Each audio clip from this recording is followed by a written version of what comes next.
হামজাময় first half, একটা দুর্দান্ত free kick 13 মিনিটে সেই অবিশ্বাস্য গোল 1-0 গোলে এগিয়েছিল বাংলাদেশ হংকং চায়নার বিপক্ষে। এই গুরুত্বপূর্ণ ম্যাচে আবারও একটা শেষ মুহূর্তে গোল কনসিড করে এই ফার্স্ট হাফটা আর 1-0 গোলের লিডে শেষ হয়নি বাংলাদেশের। শেষ ম্যাচ ফার্স্ট হাফটা 1-1, সেই এভারটন কামারগোই অভিশাপ হলেন বাংলাদেশের জন্য। আমাদের সঙ্গে আছেন যাকে সবাই চিনবেন, ফ্রি স্টাইলার জোহান, যিনি ফুটবল খেলেন, ফুটবলকে ভালোবাসেন, ফুটবলকে একটা পর্যায়ে রিপ্রেজেন্টও করেন বাংলাদেশের হয়ে। জোহান, ফার্স্ট হাফটা কেমন দেখলেন? আমরা শুরু থেকে হামজার গোলটা থেকেই শুরু করি। হামজার গোলটা কেমন ছিল? ফেনোমেনাল গোল, খুব ভালো লাগছে। এই গোলের জন্য আমি মনে করছিলাম we were half way through আর আমরা জিতেই যাব। বাট এরপর একটা স্লপি একটা যখন মনে করি সবচেয়ে বেশি এক্সপেক্ট করি তখনই আমরা সবচেয়ে বেশি স্লপি গোলগুলো খাই। আর গোলটা কনসিড করার পর I am very much heart broken. So I thought we would have done better, but for the next 45 minutes I think we can do better. Johan, আপনি মনে হয় একটা প্রসঙ্গ জানেন কি না আমি জানি না, আপনাকে একটু জানিয়ে দেয়া।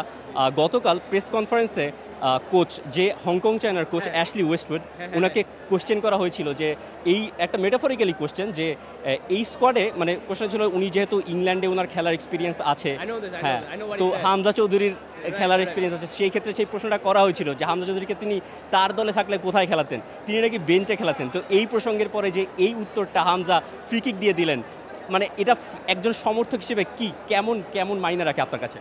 I think it's a very smart answer. আজকে আমরা অ্যাকশন দিয়ে আমরা দেখা দিচ্ছি যে আমরা কতটুকু how much class we hold in the team. আর আজকে যে হামজার এই ফ্রি কিকটা দিছে, এরকম আই ডোন্ট থিঙ্ক বাংলাদেশ হিস্ট্রিতে we have ever scored a free kick goal like this. আর কালকে যেটাই বলুক না কেন ওই হংকংয়ের কোচ, আই থিঙ্ক আমরা যে অ্যাকশন দিয়ে হামজার এই ফ্রি কিকটা দিয়ে এই গোলটা দিয়ে বুঝাই দিতে পারছি যে আমরা আসলে আমাদের খেলা দিয়ে আমরা অনেক কিছু প্রমাণ করে দিতে পারি। আর যদি ডিফেন্সিভ যে মিস্টেকটা হলো, একটা হজবরল হলো একটা কর্নার কিক থেকে, সেই বাংলাদেশের যে পুরনো রোগটা আমরা দেখি, একেবারে শেষে গিয়ে বাংলাদেশ একটা গোল খেয়ে যায়। এখানে ফার্স্ট হাফের সেই অতিরিক্ত সময়ের 50 মিনিটে গিয়ে বাংলাদেশ গোলটা খেলো, এটা কি কিছুটা হলেও বাংলাদেশকে ব্যাকফুটে ফেলে দিল? আই থিঙ্ক ব্যাকফুটে ফেলে দিল, কারণ হচ্ছে আমরা বেশিরভাগ সময় আমরা এক্সাইটমেন্ট হোল্ড করতে পারি না। We get too much excited. আমরা এক্সাইটেডের কারণে we do some very unfixable mistakes, যার জন্য আমরা আসলেই ব্যাকফুটে পড়ে যাই।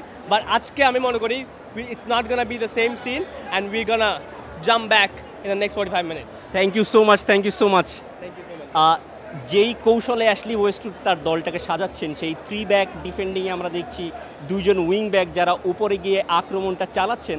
আর যে এভারটন কামারগো, যাকে নিয়ে এত কথা ছিল, 19 ম্যাচে 10 গোল ছিল তার, অনেকগুলো অ্যাসিস্ট, যে হংকং চায়নার একটা বড় থ্রেড বাংলাদেশের, সেই এভারটন কামারগোর পা থেকেই গোলটা হলো। তবে সেই গোলে অবশ্য তার কৃতিত্বটা কম, যে কর্নার কিকটা থেকে একটা হজবরল হলো, সেখানে তিনি অফসাইড পজিশনেই ছিলেন, কিন্তু শেষ টাচটা বাংলাদেশের একটা প্লেয়ারের হওয়াতে সেই গোলটা টিকে গেল। বাংলাদেশের এই মুহূর্তে পরের হাফে যে করণীয়টা থাকবে সেটা হচ্ছে আরও গোল দিয়ে ম্যাচটা বের করিয়ে আসা। ওইদিকে গ্রুপের অন্য ম্যাচে সিঙ্গাপুর আর ভারতের ম্যাচটা 1-1 গোলে ড্র হয়েছে।